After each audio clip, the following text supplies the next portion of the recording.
Approaching 9:05 on this Tuesday morning's OTB AM. Delighted to say Vera Pauw, the Republic of Ireland Women's National Team Manager, joins us on the line this morning. Morning, Vera. How are things? Good morning. I'm well, thank you. A bit tired, but well. I can imagine. You had a long evening. We heard from Louise Quinn there during the ad break. 100th cap, a centurion and a goal to match as well for her. Remarkable achievement for Louise, and what a leader I'm sure she is in that squad. She is, and she's not the one who is in front of the group, but she's always in the middle of the group. She's a phenomenal person, a fantastic football player, and the way that she can focus is just an example for everybody.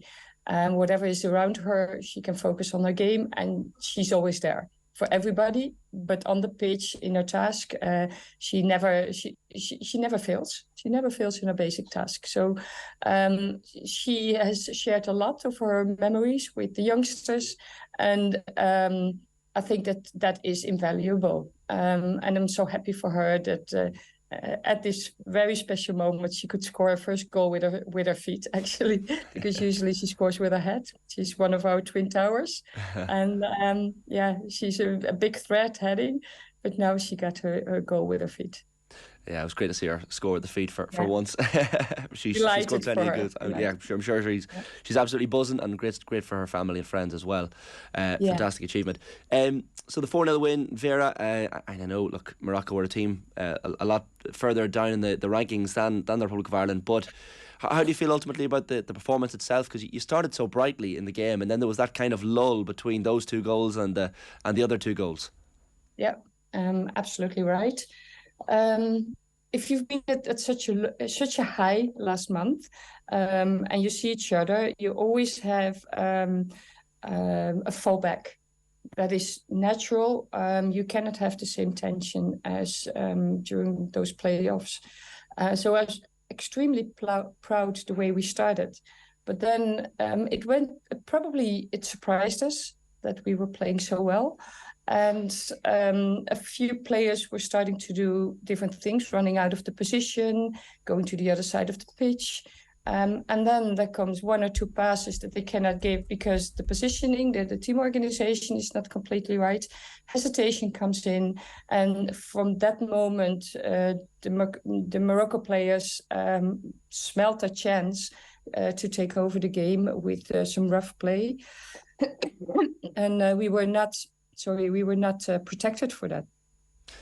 That's not an excuse, because you will meet this at the World Cup also. That's the thing, like that. Some of that rough play. I mean, you're probably quite used to certain players like Denise O'Sullivan and Katie McCabe becoming targets of teams like that when they're trying to pinpoint the playmakers and the really dangerous players. They're going to pinpoint those players, but it's probably a good lesson for the girls as well, in that, you know, getting used to playing really hardened, feisty teams like that can only be good for the World Cup. Yeah, and especially to be able to keep your own standard up. If we would have kept our own standard up, they wouldn't even have had a chance to get to us. So I'm sorry. So they were actually putting it on themselves. And we've spoken about that at halftime. It went better in the second half, but yeah, the Moroccan players just came out to get after us. And again, sometimes you need a little bit of protection. The yellow card of Katie McCabe was just a block. So it's unbelievable that all the other challenges were not sanctioned, and a block is then getting a yellow card. There wasn't even a foul. But that is life. That can happen at World Cup too, and you should not get provoked by it. Of course, and she had some stud marks on her, I understand, Katie, after the game as well. Yeah. In the first half, the first moment that she got really angry, she said they stood deliberately on her arm. She said, I could have broken my arm, and you could see the studs on her arm. Is that something that you're going to chat to the team about as well in advance of the World Cup? Like, I guess even though Katie did very well not to properly react in the World Cup, that's going to be so important, because you're going to have, you know, other teams trying to wind you up. You can't react, because if you end up getting a player sent off or suspended for another game in the group, that's when you know, get into trouble. Yeah, especially the moments that you don't expect it. And Nigeria can be like that. The other teams do not have the intention, but Nigeria, we know that they're very physical and very on the ball and very on your ankles. So you have to be prepared for it. And then in that sense, it's been a very good lesson and very good exercise for us.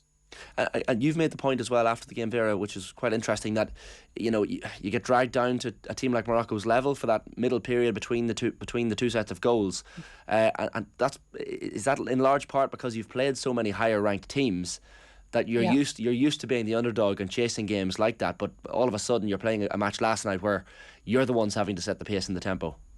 Yeah, that is why we put this game now. We knew that we couldn't be playing our best game, but we agreed with each other.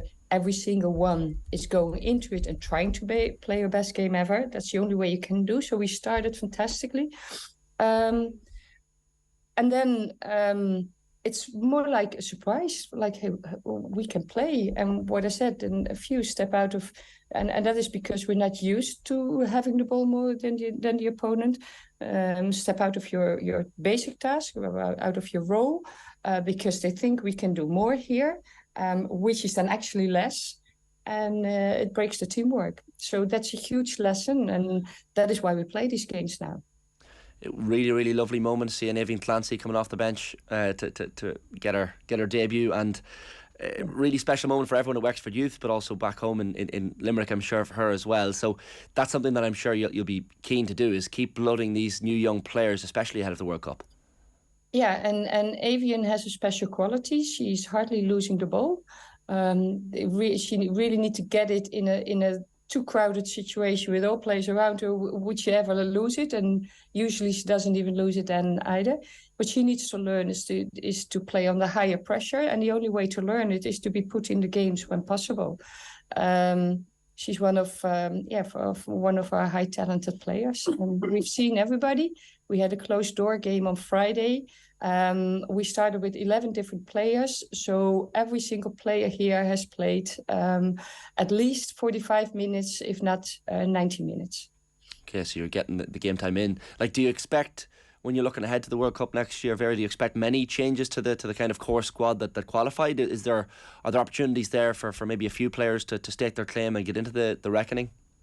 Yeah, a team is never fixed. It's always developing and is always getting to the point that the cutoff date, and at that moment the best players will be selected. There's a few players knocking on the door with Irish passports. We're looking into that.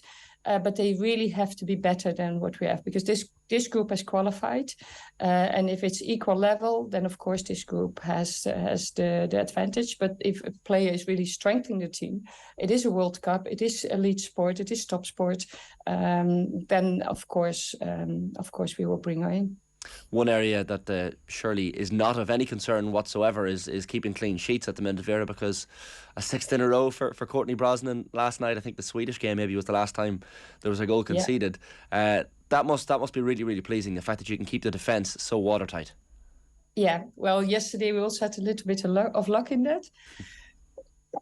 Sorry, for my caffeine. But yeah, it's amazing, because the longer you keep your clean sheet, the more trust we have to make the next step in our development. And the next step in our development is that we need to be able to keep the ball under high pressure. And we need to learn to keep doing that, and to not change our individual plans on the pitch while doing that. And that's related to what I just said earlier. And the fact that we could get Morocco and we could play them, we didn't have an awful lot of choice, to be honest, because it was so late. Remember, we would not camp now because we had used all our money in June. So a credit to the FAI and our sponsors and everybody involved to make it happen that we could camp. And having this opponent, it's phenomenal, because you need to see each other after a high like that. You need to make your next step after a high like that, under the pressure of not being at a high anymore. And otherwise we would have had that in February, and that's too late. So extremely important camp for us in our preparation towards the World Cup. A second international goal, I think it was, for Kyra Carusa last night as well, and a birthday goal as well, I understand. Yeah, and it was a fantastic example of what we've been working on for almost 2 years now, getting the ball free on the wing, whacking it in between the defenders and the goalkeeper. And it was a Kira ball because she's so good in that, and to pick it up just in between the defenders and the goalkeeper. Fantastic for her, delight for the team, and a perfect example of the fact that training does pay off. How do you approach between now and February, Vera? Is it time to get a bit of rest? Is there a little bit of time to, I guess, watch tapes of the Canadians and the Australians and the Nigerians? Or how do you plan to spend the next couple of months? Yeah, all of that, of course. But the key thing will be individual meetings with the staff and the players. We have set already a plan, but the opponents are not all known yet. So we will send that out to the world as soon as it's ready. But we will have a good winter program for the Irish-based players.